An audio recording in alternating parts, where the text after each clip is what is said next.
Well, welcome to week 3. This is the halfway point in this class. I'll be looking forward to reading your essays today and tomorrow. A couple of you are still a little bit behind. Okay, make sure you get your essays in. Make sure you get the quizzes from last week done, please. This is not a good class to fall behind in. All right, 6-week compressed summer section.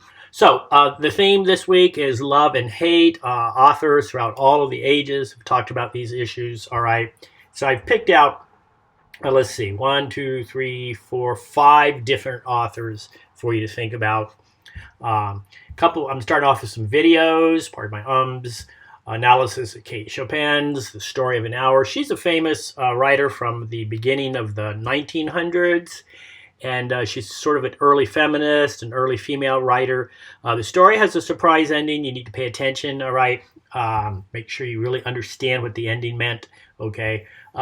Ernest Hemingway, you see what you get, what you see with him. You see what you get with him. All right. Ernest Hemingway is very, very straightforward, which is what I like about him. His prose is very straightforward.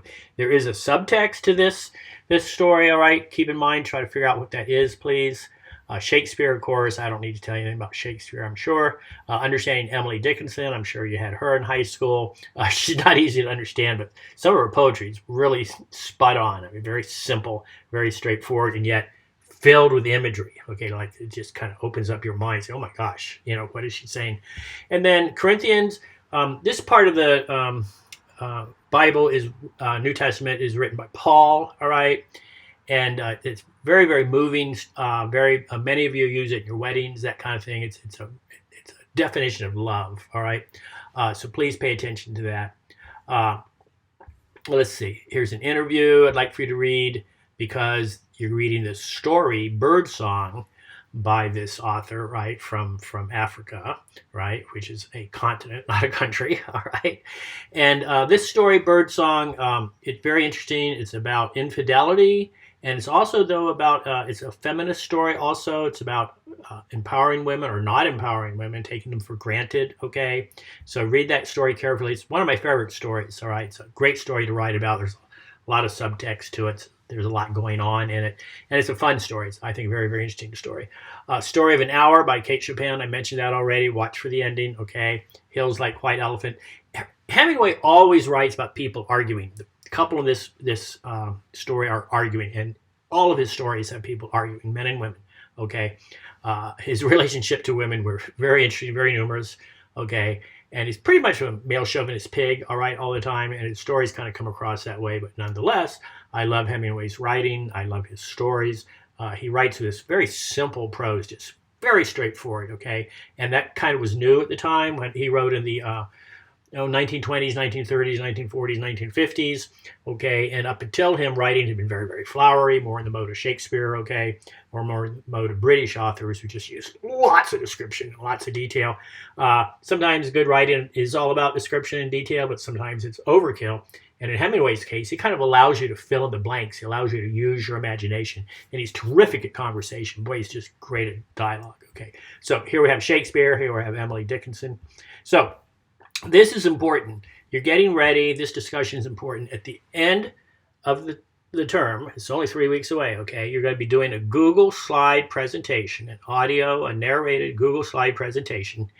And it's going to be about your, let's double check this. It's going to be comparing and contrasting 3 of your favorite authors from this course, okay? Not your favorite authors in the world, all right, but your favorite authors that you've read in this course. They don't have to be ones necessarily that you've written about for your essays. If you've decided not to write about 1 or 2, you can still go back and study them for this comparison and contrasting project. So instead of having you write a research paper, I'm having you do basically a PowerPoint presentation, but we're going to use Google Slides, which is easier to narrate, and you don't have to actually upload it to the Moodle. You just copy and paste the URL, and it's there. The Moodle doesn't handle PowerPoint very well. Okay, so that's what the discussion is about. Tell each other who your 3 favorite authors so far and why. Say why you like these authors. So I'm trying to get you to think, trying to get you to prepare a little bit for your final project. Now, I know you've not read everyone yet in this, okay, in this course, so you can still change for your final project, but I just want you to be thinking about it now, okay? So your week 3 essays, pretty straightforward, blah, blah, blah. Let's take a look at it. I always like to check the 3 or more pages, APA style, okay? Choose close read of any 2. I want you to two of the short stories and trace the trajectory of love among those characters. Okay. I'm looking, I can't read my writing.